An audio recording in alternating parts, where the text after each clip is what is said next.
Welcome back to Escape Reality Star Wars Talk. I'm your host, Caleb. Sorry, I got distracted by a text. Hi, I'm Seth. I talk Star Wars with this man. So, you may notice we look a little bit different today. Yeah, we don't got to bring up. We had some technical difficulties. They're working for now, though. Yeah. So we'll make what we've got. I guess we'll just get right into it because there's not a lot of news as far as I know. I don't think there was anything. Let me double check.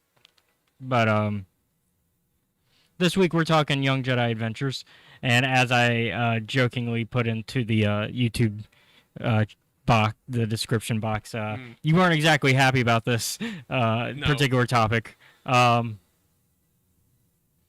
think though by the end of it you were fine with it. Like, all right. Because it wasn't what you were expecting. Yeah, it wasn't as bad as I thought it was going to be. Like, you were expecting somewhere between Jake and the Neverland Pirates and, like, Dora the Explorer. Yeah, that's what I was expecting. And I'd say this was a step above both of, like, I would say Jake and the Neverland Pirates is above Dora in terms of young children's entertainment. Like, Dora's fine because I get it, it's educational. And, like, getting kids to interact is a good way to educate them. But in terms of just being entertaining, I'd say Jake and the Neverland Pirates is a step above that. And then I would say this was a step above that. Yep. On the upside, I think we've got one of the most fucking Jedi names to ever Jedi. It very much fits within the Star Wars canon of names. I do not see any news. Maybe. Oh, James Mangold says he's planning to start writing his Star Wars film in the fall. So we can expect maybe his film in 3 years, maybe 4. Give some time for actual production.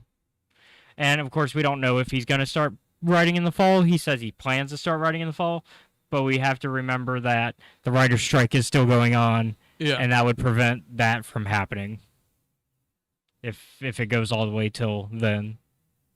And we're already in summer, and we're like almost halfway through the summer already. Feels like, anyways. Yeah. It's a hot day today. Has been the past couple days, honestly. Yeah, it was hot yesterday. So let's talk Young Jedi Adventures. Yes. So the show is presented in this format of the older kind of cartoon of half an episode equals a story, and then so they do 2 stories an episode. Per episode. Yeah. And so I'm gonna pull up the list so that way we can kind of walk through this one, because it's really short.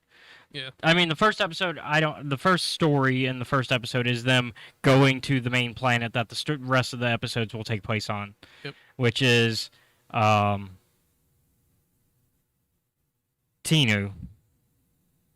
I don't remember. I only know. So you only know Kai. I only know Kai. I know what the other one, like, what they look like and what they do. I have no idea what their names are. I'm disappointed in you for not remembering Nubs. Nubs, okay. Nubs is the... You gotta at least remember Nubs. Put some respect on that. Yeah, he's the blue bear. Yeah. He looks like the thing... There's that episode from the DC shows, that from Legends of Tomorrow, where there's a creature that looks exactly like Nubs, and because like Legends of Tomorrow is them time traveling and all that, these Vikings start worshiping this blue teddy bear creature, and it makes it to where that becomes the prominent religion in the future. Because, in case you didn't know, the Vikings were heavily, Christian, and that's what. Indoctrinated a lot of Christianity around the globe, was because the Vikings were taking over places, and guess what? If they were worshiping, whoever they were worshiping is what would become predominant. Obviously, they started with the Norse gods, and then they eventually went to Christianity with Leif Erikson and all of them. But yeah, so Nubs makes me think of that, and it's like, oh, we should all be worshiping Nubs. Yeah, to me, I'm like, that's a blue koala. Just minus the chlamydia. Yeah, which ought to make him better immediately. Immediately. And okay, so girl. Yeah, yep. What is her name? Liz. Okay. Now, what's Kai's last name? Because that's the really Star Warsy part. It's Bright Star, isn't it? Yeah. Kai Bright Star. Fucking Bright Star. So you got Kai Bright Star, Liz Solier, and Nubs. And they are told by their masters, Yoda and their Jedi master, because they have their own like master who's in charge of them whenever Yoda's not around. I'm looking through. Yeah. Unless you remember it before I get to it.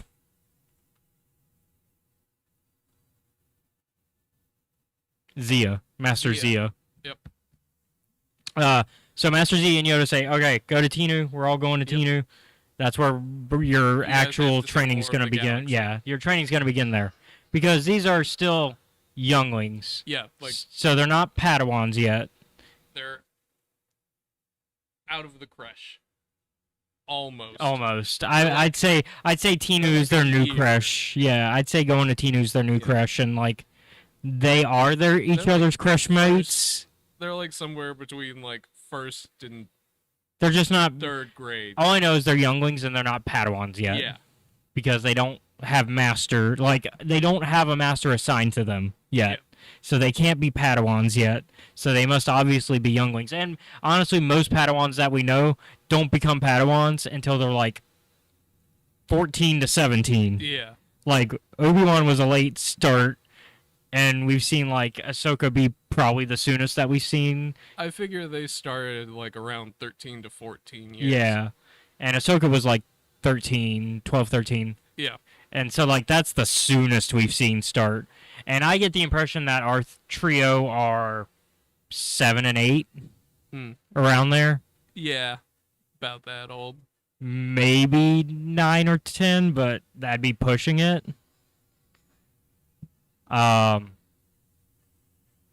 yeah, they're told to go to Tinu, to the new outpost, where they get a ride from our other main character, Nash Durango, who is not a Jedi, but is a kid pilot who has her own ship, and her droid, RJ. RJ-83. They go to Tinu, and upon getting there, immediately get a emergency... Sorry, I don't know if y'all can hear the arcade going, but the danger every few seconds. I think someone's playing pinball? Yeah, it's pinball. But they get a distress call. That's where I was going with this. They get a distress call from a basically a cantina shop owner. Yeah, but it's like a food stand cantina. Like it's a cantina, but it's like has food and other. It's like a restaurant. Yeah. At that point. Help! I'm being robbed right now by pirates. And so, of course, the Jedi are like, "Oh, well, we're Jedi. We got this. Yep. Let's go." And sure enough, they run into our main antagonist for the season, Tabor Valdorn, who looks like he should be in the Nihil, but he's just a pirate. Yeah. Like, the Nihil are not mentioned in this. So these are the things you need to know.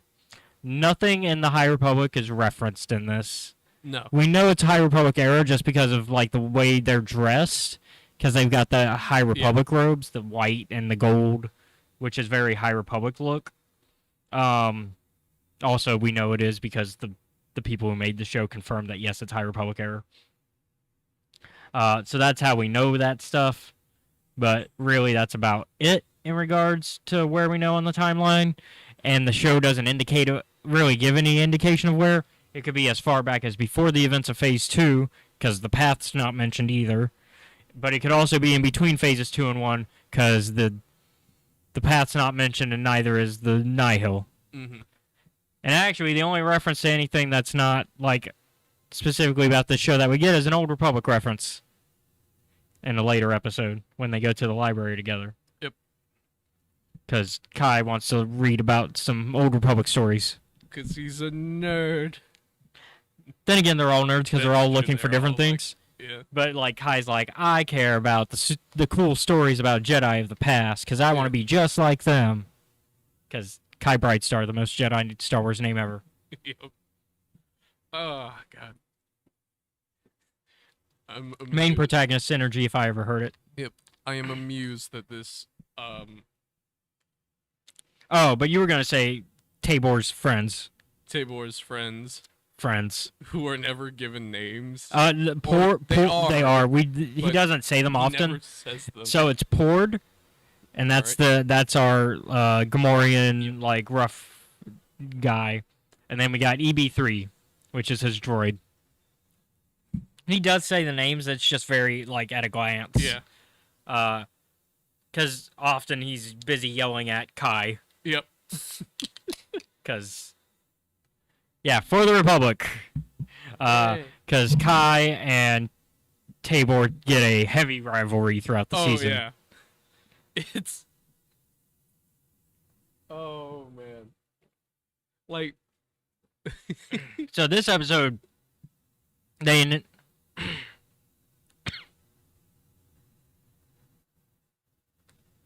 No, the YouTube channel... No, I don't know if it's for the Republic.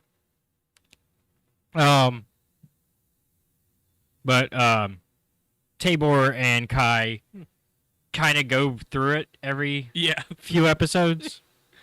So in this one, the group kicks their butt, gets everything back, and then they basically that's it. They're settled at the cafe. It's a local cafe. Yep. Next story within the first episode is. Next story for the episode is Kai fighting, doing a mission for Yoda. Yoda asks them to get these seeds. Yep.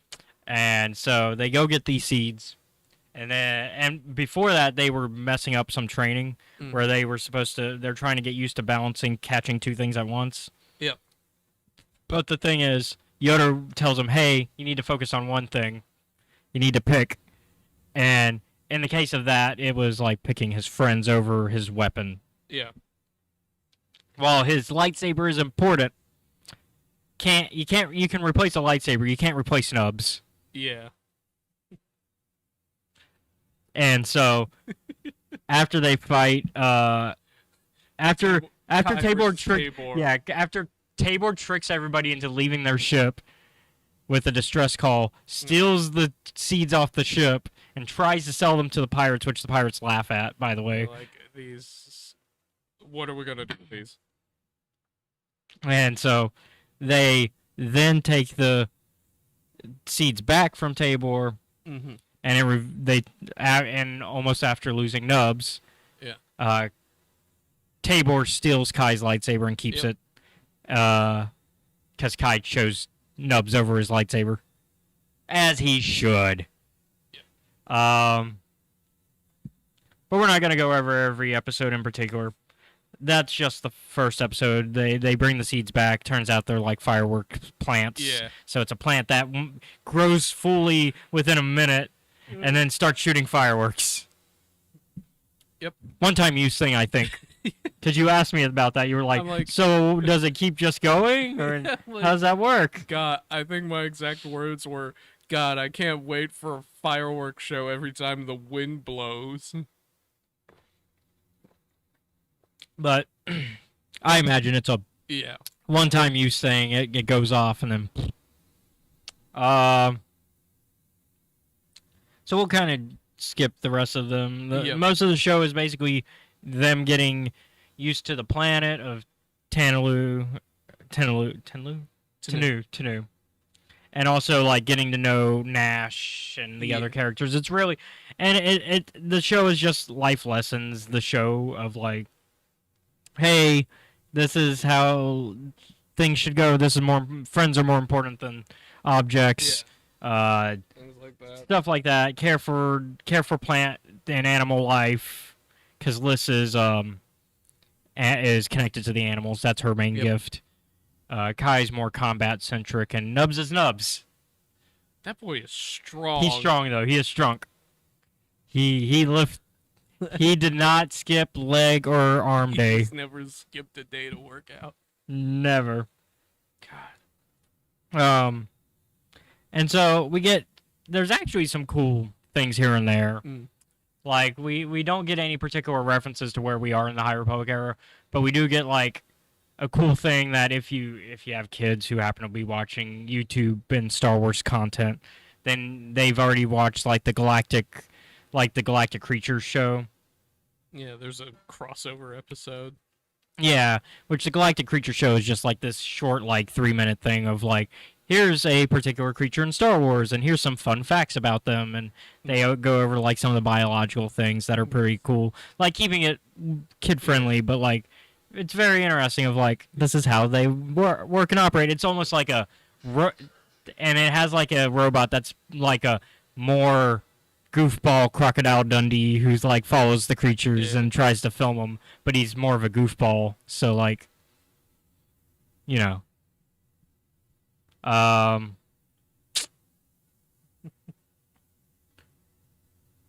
but that was cool, and it's very short. It's only 7 episodes. Yeah. So like we flew through it. Yeah. To the point of where like I forgot everyone's name. I was like, I know the protagonist. Yeah, we watched it Tuesday, to be fair. That's it. Yeah, we watched it Tuesday, to be fair. And so, and then like some of the other life lessons that they learn is like that people can change. Oh, yeah. Because Kai goes... It's very much like that. I've put like a picture of someone's face on a punching bag type deal, which is something that I'm like, that's a bad sign. Yeah, in this case, except it's Kai puts like a Tabor-like helmet onto a practice droid. Onto the practice droid. He gives it a cape too.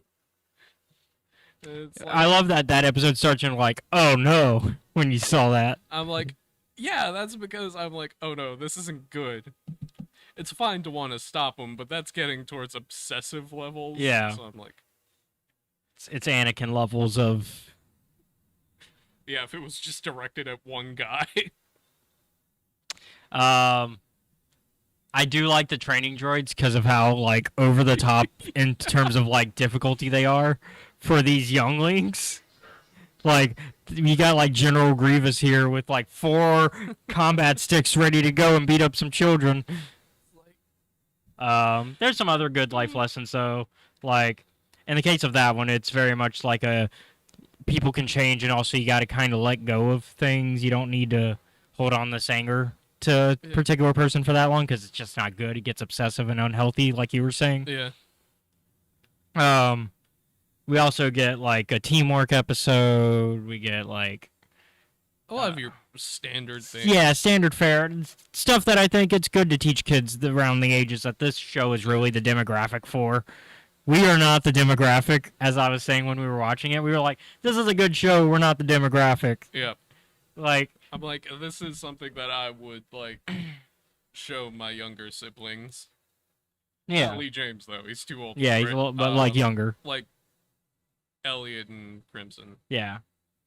The ones I don't know, because, but yeah, it's that type of show.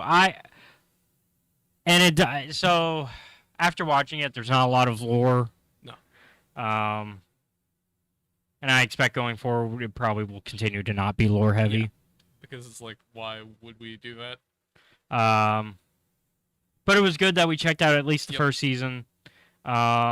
I don't know if we'll check out future seasons. I might watch them by myself, and if I see something lore heavy, then I'll go, hey, we should watch it on the show. But I think from here on out, I think it's just going to be a show that's in the back burn that we don't really need to talk about.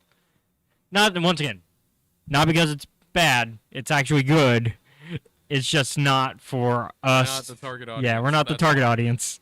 It's not made for us. It's made for like, it's Disney Junior, so that's like what, Y7? Yeah.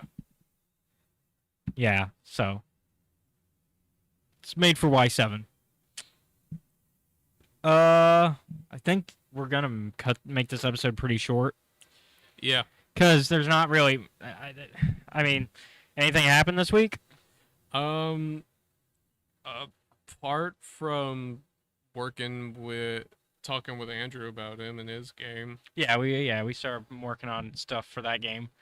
I know Tori and Kinsey were working on maps. Yeah. Oh. The map looked good when I left. Did something happen? So I think that the map itself is fine. It's not gonna be that bad. It's a little bit scratched up, but it's not terrible. Leonard? Yeah, I assume. Cat, for those of y'all who don't know. It. Leonard is their cat, just so y'all know. Oh, I did get something, and I showed a video. I uploaded a 4-part. I had to upload it in 4 parts because YouTube Shorts only does a minute. Yep. And I uploaded an unboxing of it, but I'll show it here because I actually brought it. Yeah. And if it wasn't for our technical difficulties, it would have been in the front anyways. So I'm just gonna unbox it again for you guys. Sure.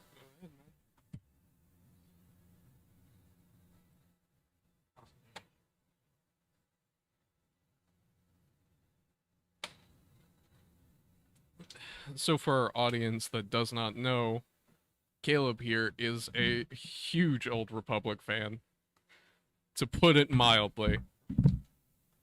Yeah, so to speak. So a while back in 2021, I gotta provide the context. Mm-hmm.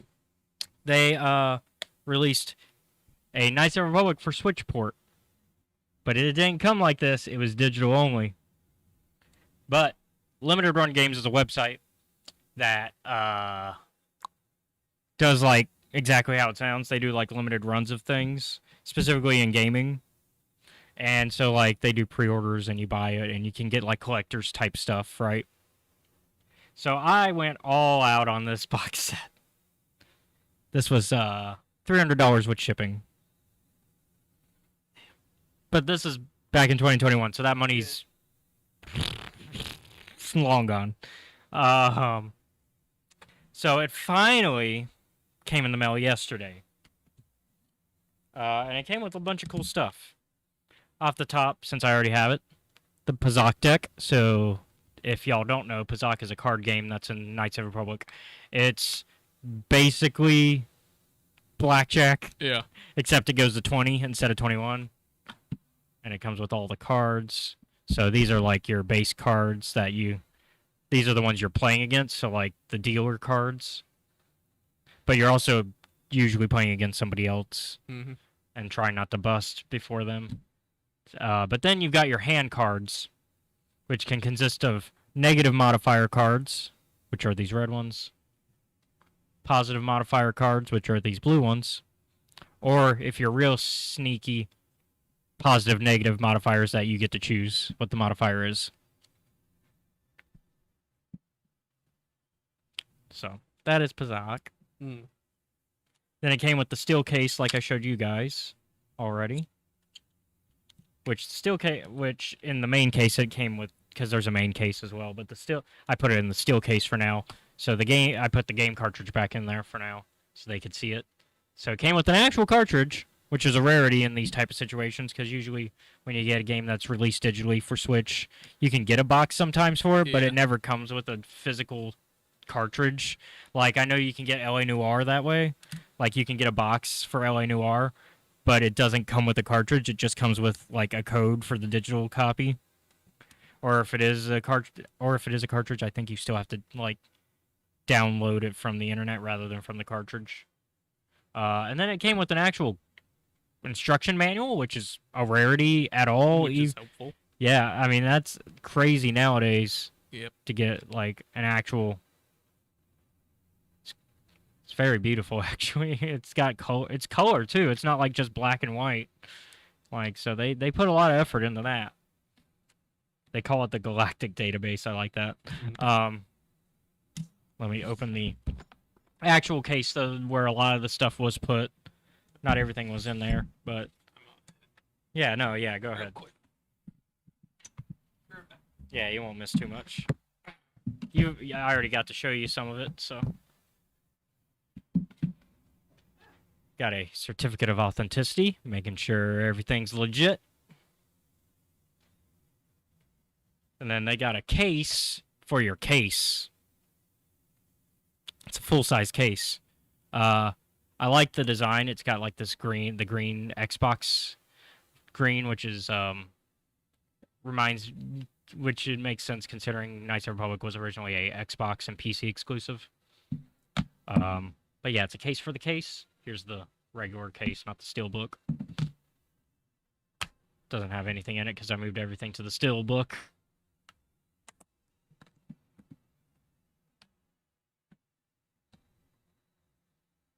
And then got a cool little collector's card.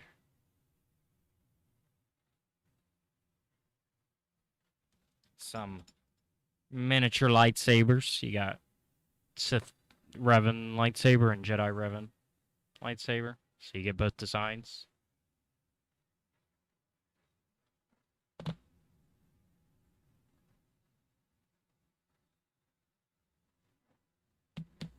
And then you got some character concept art cards with our boy HK, a Sith Trooper, and a early Bastila Shan.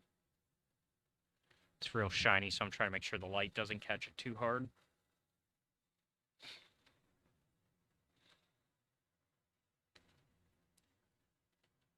And then we got some nice concept art for locations. This just says city, but Seth and I are trying to decide if it's meant to be like a early version of Terrace or Korriban, like the lower cities of Terrace.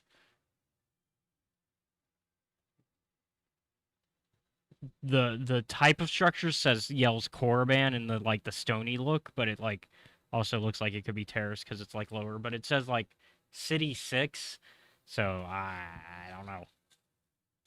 But we get Upper City Terrace, which this is classic Terrace view. And then we got Lehan, aka the Unknown World, where the Starforge is headed at. And then that's it for the location concept art.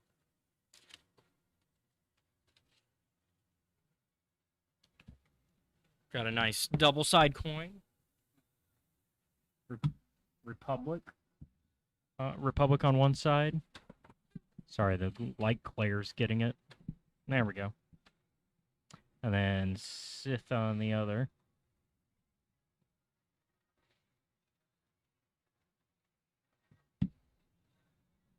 It's a nice coin. Then we got a mounted vibroblade. Vibrosword. Which are now canon again, thanks to Mandalorian. Because George didn't want them canon. That's why the Darksaber exists. It's because originally in the episode that the Darksaber is introduced in Clone Wars, they were going to use a vibroblade. But George was like, I don't know how I feel about a regular sword that can withstand a lightsaber. And so... But we also got a poster, double-sided. So you got your standard Knights of the Republic cover poster, and then you got your Darth Malik Sith poster. He's so angry. So angry. He's a dead angry man. And then last but not least, the official strategy guide in hardcover format. And it comes with a lot of stuff. I haven't glanced through it too much. I've looked more at the like chapters and some of the item stuff, but it shows you where items are. So if you're looking for specific items, it checks it off of where you can find them, or if they're story specific. Um, has some cool concept art also in it, like right there.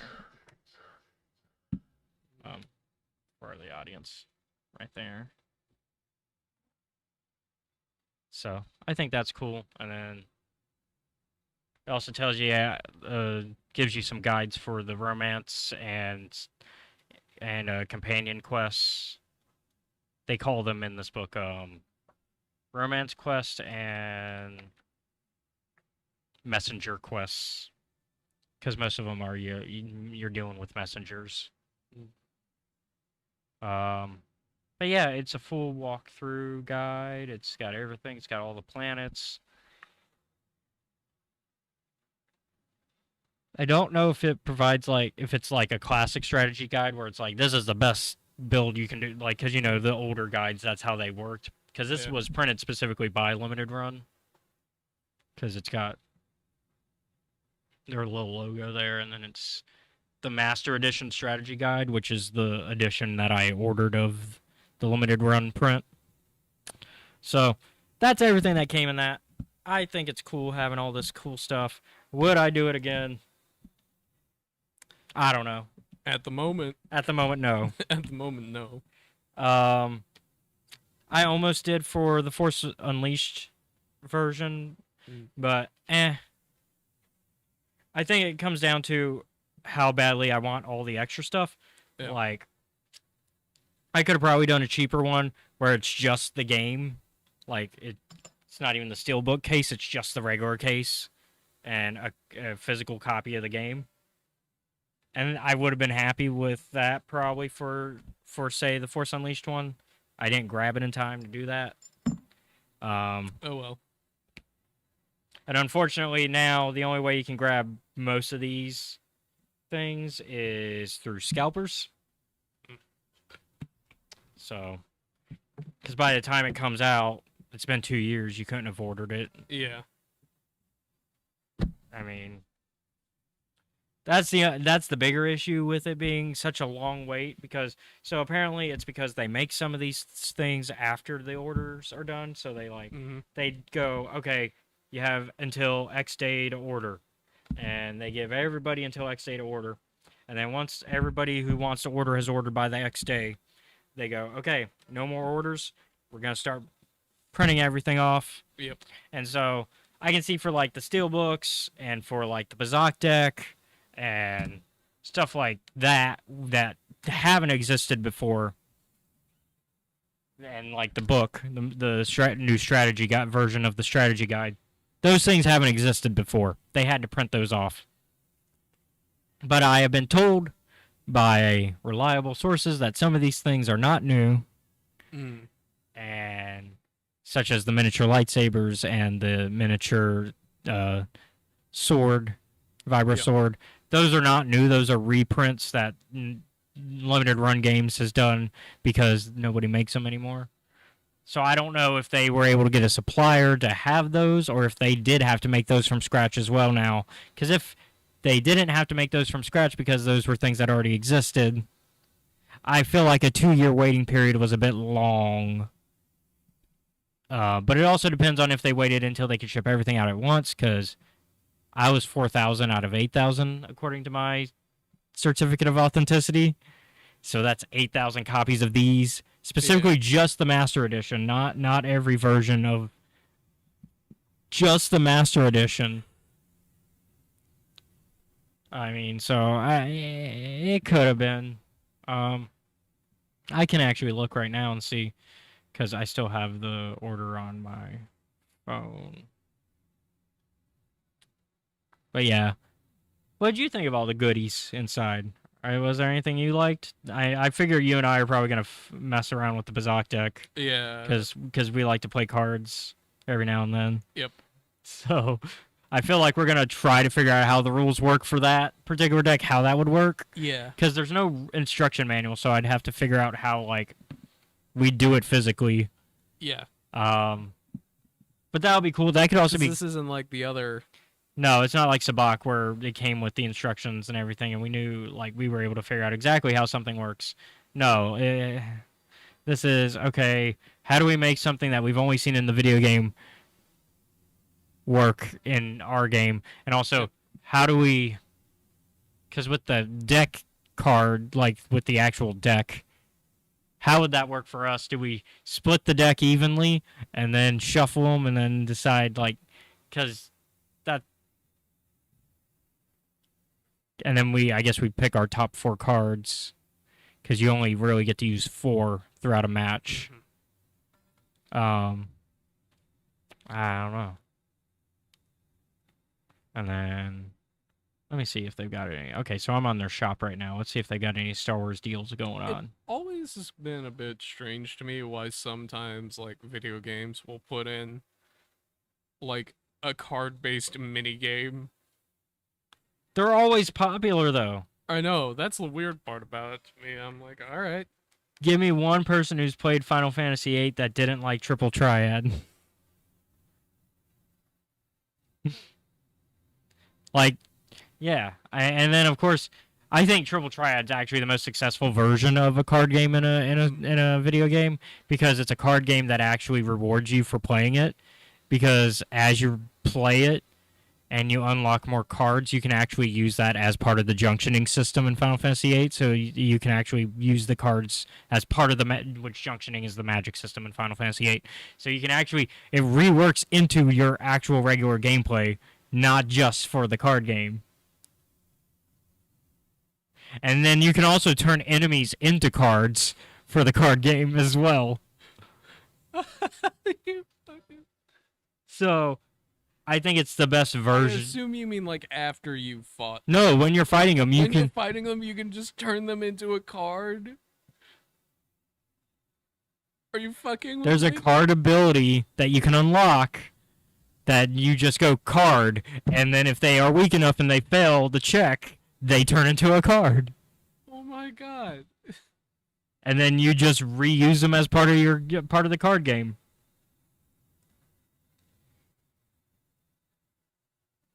Yeah, okay, so I'm looking at their Star Wars stuff. This is their Jedi Knight one. This isn't their...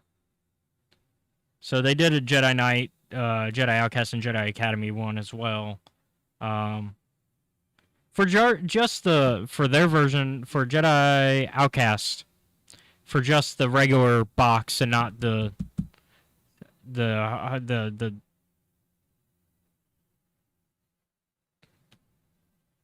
what's the word? Steel case, not the steel case. It was $29.99, which is actually pretty reasonable. Yeah. For Jedi Academy, it was $34.99, still within the reasonability range. Although less reasonable for a port of an older game, but I can still be like, oh, I like those games and I want a physical copy. I'd be willing to pay that. They also do PS4 releases for the ones that do PS4. So like Jedi Outcast and Jedi Academy had PS4 ports. Knights of the Republic did not. It was a Switch only port. And those were priced about the same, $29.99, $34.99. But then you also had your premium editions, which were the more expensive ones. But I don't see one that was like the Master Edition, which is like what I paid.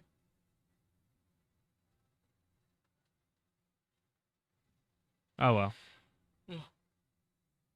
But yeah, you get the idea. And so, that's... Currently, there's no Star Wars thing on sale. The last thing they did was a Jedi Survivor box set. It was a collector's edition, and it came with a Cal Kestis lightsaber. That would have also run you about $300. It was $299.99. So it came with the certificate of authenticity, the game, the steelbook case, Cal's lightsaber handle, so like just the and then a nice little box to put it in. trying to see all the details so it says like everything. Here we go. Full-size functional Cal Kestis replica lightsaber hilt. So it would have been a full-size replica, unlike the ones that I got with the Revan one. Blade sold separately. They put in at just so you know, it's just the hilt. Premium magnetic box to hold the lightsaber hilt.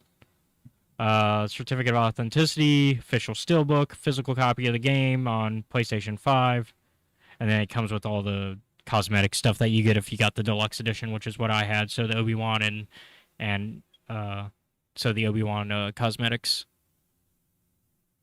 because for the deluxe edition, then you had the Obi-Wan cosmetics, and then for the pre-order, you got the Luke and Han cosmetics, which the pre-order bonuses would have been included as well. So there you go. Here's a question for you. Yeah. Favorite character from KOTOR? See, it's not fair because you know my answer, and it's not from the games. It's Zane. It's my boy Zane Carrick. Because Zane Carrick is an everyday man who, like... Getting caught up in all... Who, like, yeah, he wanted to be a Jedi, but he at the end of the day, he's a normal guy. Yeah. He just happens to have force powers, and he tries to use them the best he can. I forget what show we were talking about when I brought Zane up, but we were talking about, like, disabilities and how you kind of just learn to live with them. Rather than, like, in movies and TV, like, the lesson always seems to be how they overcame them. Daredevil?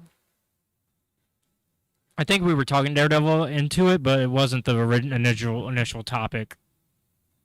Because there was something we were watching where they pointed out, like, that disabilities aren't a thing that just disappear. You live with them. Anyways, Zane Carrick is that. He's somebody who learned to live with his disability, and he never, like... he doesn't, like, control his disability, and it doesn't make him a superhero because he has the disability. He just has a disability with the Force, where, like, the Force doesn't always do what he wants, and so he's kind of learned how to live with that and kind of put it into, like, put thought into that and account for the disability. Which is how disabilities actually work, is you just learn to account for it. You live your life normally, but you account for the disability getting in the way, and you're like, okay, so this is the extra step I have to take to deal with the disability, rather than, and I got better, because that's not how that works. Yeah. And so I like Zane for that. Zane is a character that, and it's a more recent thought, because, like, I like Zane before even realizing that thought. I just like Zane because he's a good person, because he's in a terrible situation. He goes through what Ahsoka went through of being charged for a crime, and the Jedi turning their backs on him. Once again, similar to Ahsoka. And then at the end of everything, when he proves his innocence, they, just like with Ahsoka, go, hey, you want to come back? No, fuck you. Yeah. And it wasn't a fuck you in his situation. It was I know that you guys are good, but y'all weren't there for me. And I want to be there for people that don't have a support system that I thought I had. So he actually learns to look out for other people that go through similar situations as what he did, of, like, where he knows that these people are innocent and they need somebody to have their back. And he actually creates a whole underground network of people that look into these things by the end of the comic, where he's like, spoilers for a comic that ended 2015? Maybe? I can't remember exactly when it ended. But 2014. It had to be before the Disney buyout, actually, so it's probably 2012, 2013. And so... because it was before I think it was like a year before the buyout. And so, like, he creates a whole network using money that he gets from his day job, because the people that did have his back, he created a friendship with, because one of his first friends that he makes is Griff, Marn Griff, who is this street con artist that Zane was initially trying to arrest as a Jedi. But then, like, he's a petty crook. He's not, like, an actual, like, danger to anybody. Yeah. It's very much petty crimes. What, like, I stole this loaf of bread? Not that level. It's more of, like, I stole all this oil that I'm trying to flip for money. That type of deal. So, like, stuff that's not, like, gonna hurt anybody other than, like, corporations. And he tries to think of himself as, like, this big crime lord, but he's really not. And so, like, there's a joke that, like, Zane goes from being his Padawan, jokingly, because after Zane gets kicked out of the Jedi and the Jedi start hunting him down for the crime he didn't commit. Yeah, Griff starts jokingly calling him his Padawan because he's like, I'm going to teach you how to be a criminal. And then it becomes, goes to henchman because he starts being like his bodyguard. And then it becomes partner after everything gets cleared up of their innocence. And they're like, all right, we're going to be business partners from now on. And we're going to only go after, like, we'll continue conning people, but we're only going to con people that deserve it. So, like, big corporations that are using their monies inappropriately. Or, for example, one of the people they go up against is, like, this group that's giving false predictions of planets that are far out that nobody's explored and selling the rights, the mineral rights to these planets. Okay. So, like, they're like, here's a planet that's far out that we can see on the telescope, but we can't, like, reach within the next few years. And then they're like, we'll sell the mineral rights to somebody because we know what's on it even though nobody's been there. Or you're buying the predictions of what's on there, really. And then on top of that, it's also run off of slave backs. And so then they're like, okay, we got to take this group down because... Yeah. So they managed to do a con where they get so much money from a planet that nobody, like, has been to by claiming that they've been to and saying, we're from that planet and you sold the rights to our planet without our permission. Basically, if Pocahontas went back to the New World, back to England, and was like, hey, I'm going to take all the money that you've taken from my people.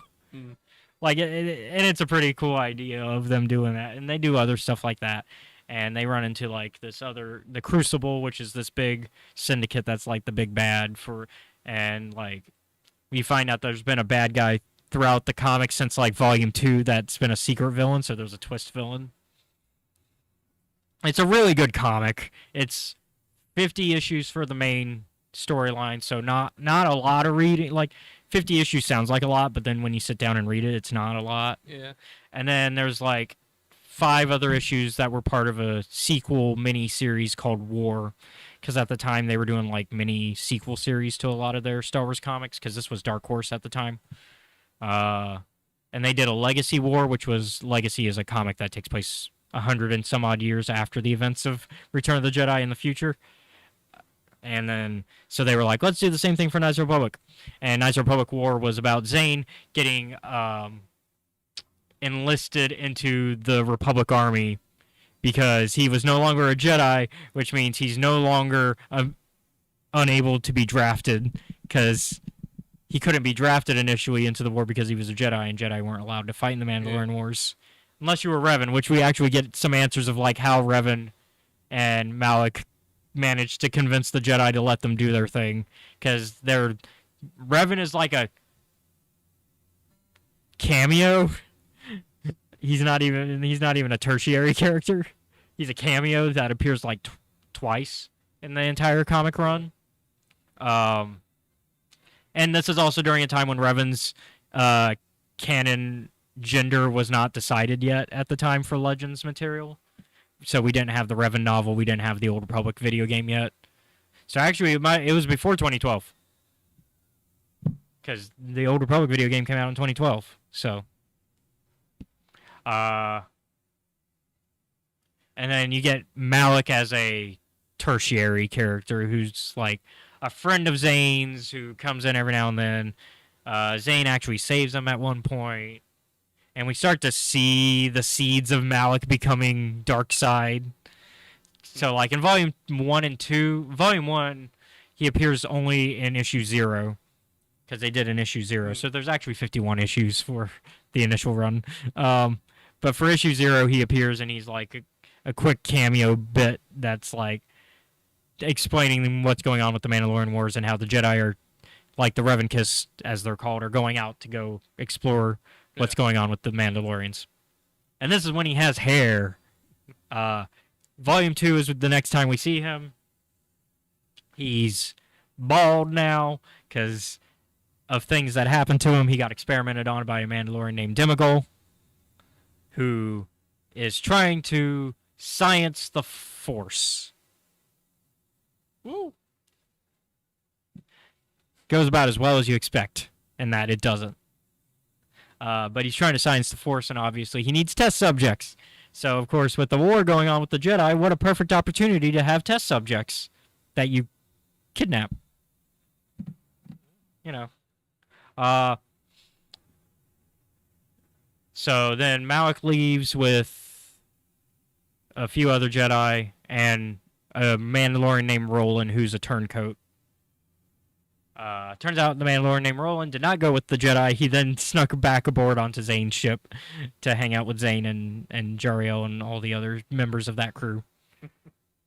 Because there's Zane, Jariel, Griff, and Camper, and a droid named Elby. And then Roland becomes a common member of the team around Volume 3 when they realize he's been hiding on the ship. Actually, no, at the end of Volume 3, they find out he's been hiding on the ship, but Volume 4 is really when they're like, okay, you're officially a part of the team. What do we do? Volume 4 is also the return of Malik again, who has, like, gone a little bit darker now because he's realized the dangers of what's going on in the Mandalorian Wars, and he's like, yeah, we need more Jedi out there to deal with these animals, is essentially the terminology he's using for the Mandalorians, which is... I get you're at war with them, but still not cool. To, you know. Okay. Yeah. That's where you're going, huh? And he definitely doesn't like Roland. Because he's like, for a turncoat, why'd you leave? Why'd you go hang out with them? And of course, on top of that, Malik is getting romantically interested in Jariel. Who Zane is also romantically interested in. And Roland is... got a weird thing going on with where he's like, I want to be her protector. It's very anime. I want to be her protector. There's a reason for it, but I know the reason for it. I just don't want to spoil it for anybody who might want to read the comic. We might have to do an episode of the podcast on this comic. 'Cause even though it's not canon. Wild Shot in the Dark. They're related somehow. Yeah. Not by blood or anything, but you're on the right track. Is it like, I assume it's a case of like, I made person X a promise. We think it's Roland in the helmet, but it's not Roland. Oh, I see. Yeah. That's as far as I'm going to go in terms of that until we do an actual official episode on this. Yep. Whenever that happens. Yeah, whenever that happens. That might be our Legends thing for next season. Because we did a Legends thing this season. There is a piece of Star Wars news I want to talk about before we go. The Old Republic. Yes. They are switching hands of developers. So EA wants BioWare to start focusing on their own shit that's not Star Wars. Mm-hmm. And so BioWare is now focusing more than likely all hands on deck for Dragon Age, Dreadwolf, or the next Mass Effect. That's right. I linked that article actually in our Discord. Because I wanted to remember to talk about that, but I forgot to look at it today. Escape Reality Star Wars Talk. Yeah. So, EA is having BioWare shift away from the Old Republic, and they're hiring a third-party developer, Broadsword Online Games, to work on it. So, BioWare will no longer be working on the Old Republic within the next few months. It's a very soon coming thing. We don't know for sure if BioWare's finishing off the 3.2 that they're working on, or the 7.2 patch that they're working on, because they're working on the next patch for because I think the new Galactic season is about to start, and so 7.3, sorry, 7.3 patch, which is like the next main update because we got our because you got our big our expansion updates, which are the 7, like the big number, and then the first number means that it's a big patch, and then 0.31 would be like a minor patch that's part of 0.3 but isn't story heavy. So we're getting our next story content soon, which you've missed a little bit of story content, but that's because the last time we played was for the big update, the 7, the patch 7.0.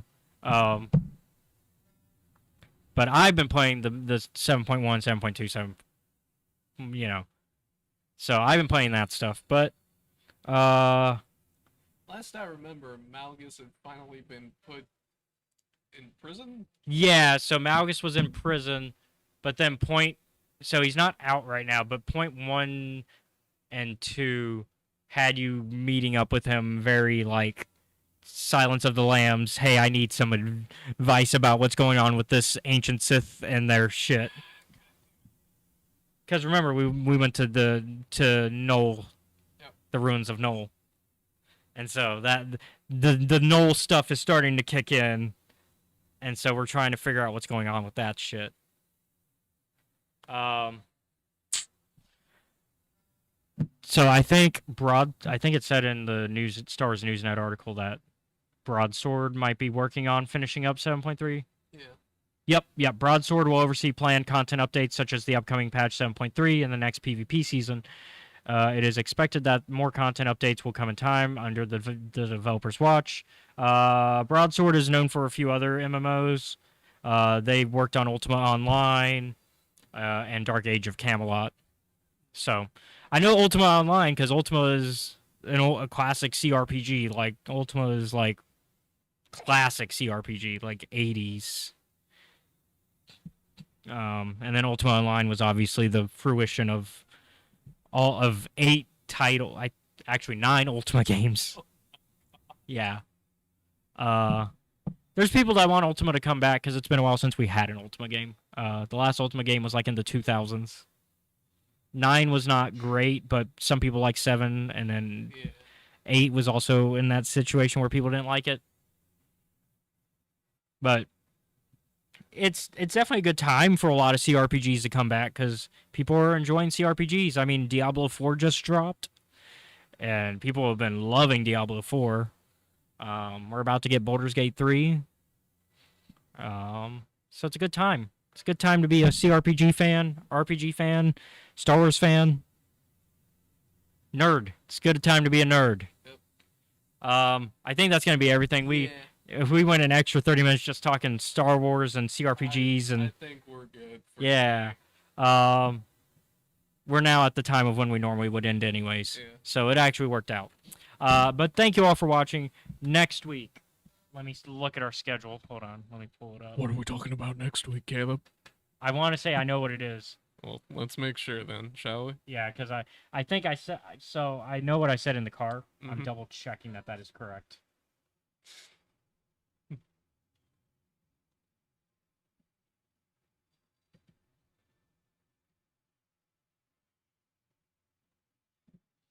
Let's see. According to the schedule, yep, we are going back to the High Republic books. Yeah, I know I haven't paid for Microsoft in a minute. High Republic books with Path of Vengeance. Woo! The big dark finale for pretty much the finale for so Phase angry. 2. Yeah, we're gonna find out what's going on with Marta and Yana and the mother, and we're going back to Dona because I think Path of Vengeance takes place on Dona. Yep.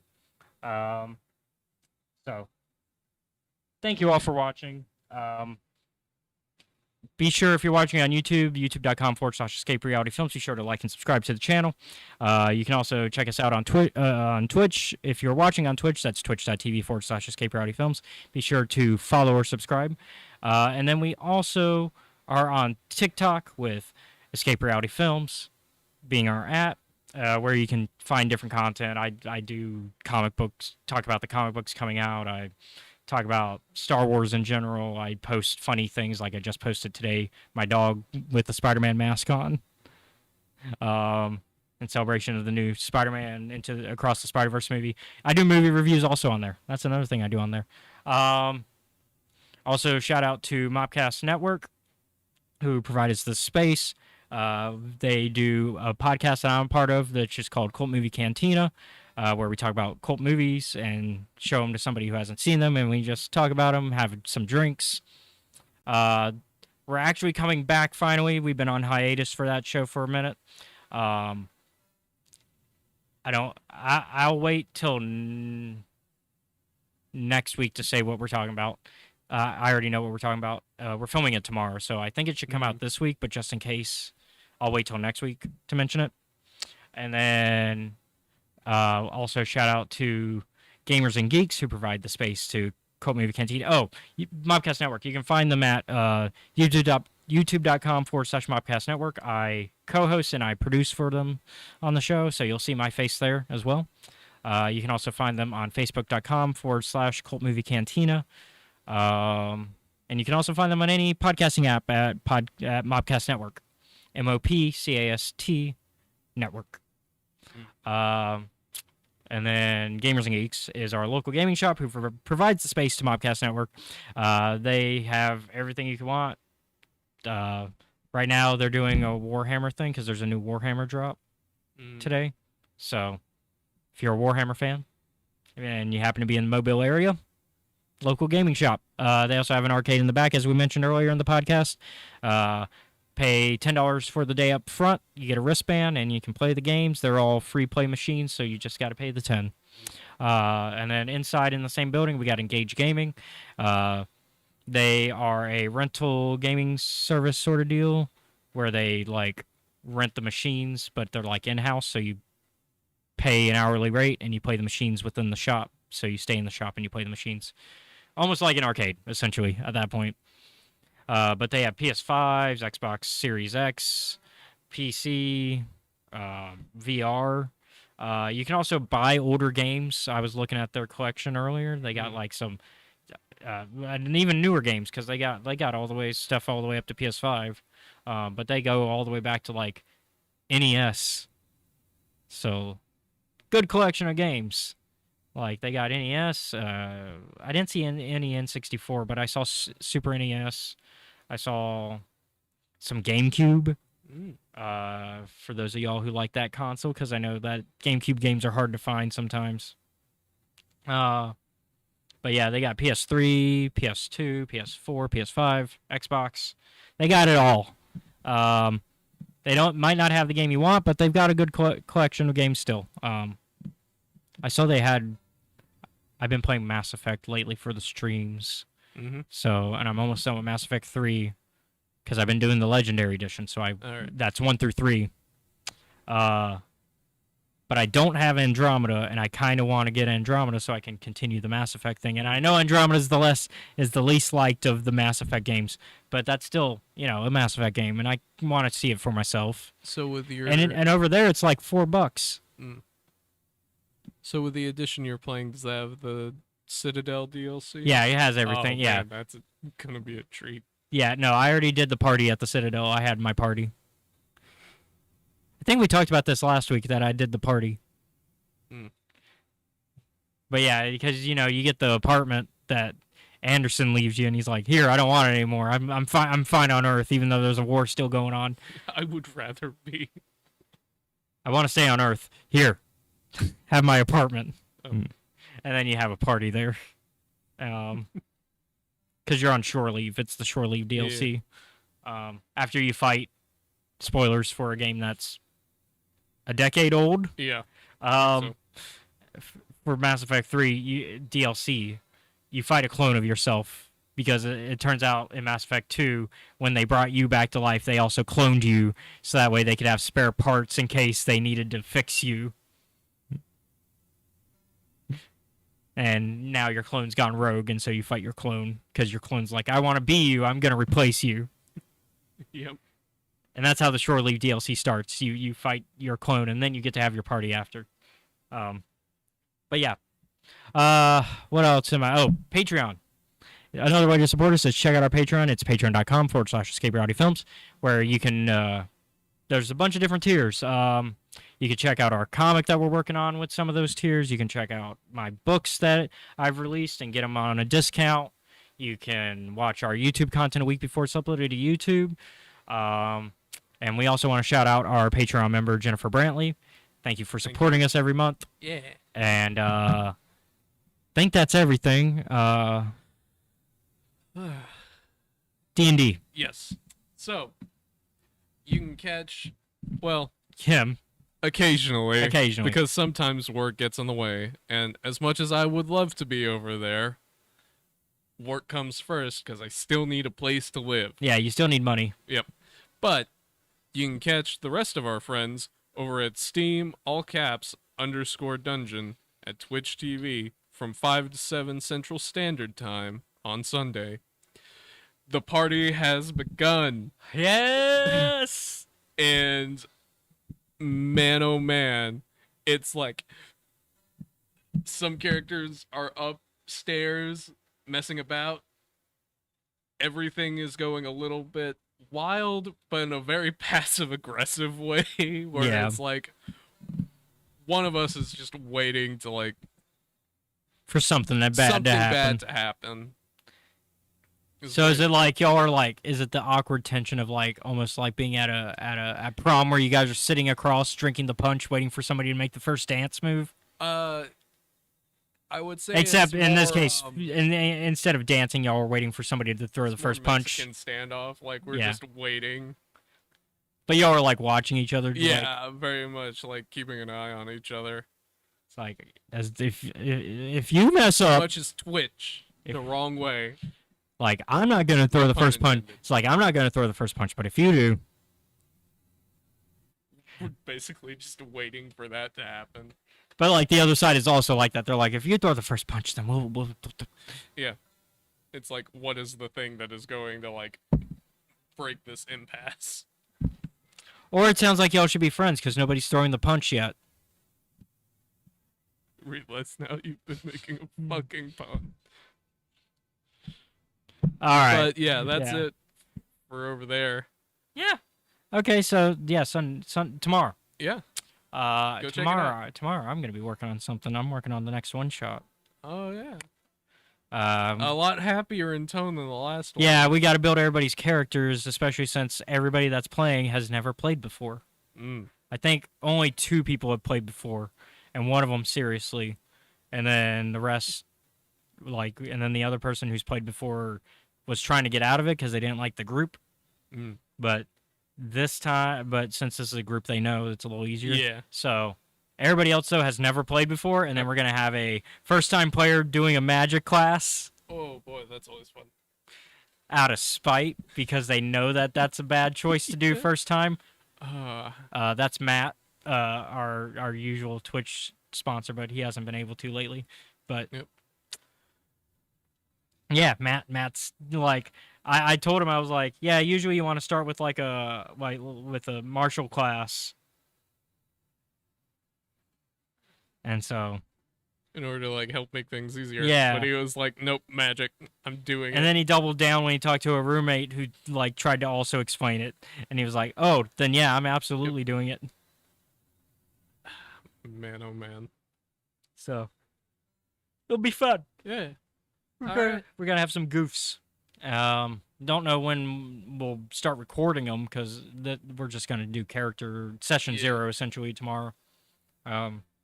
Get everybody situated.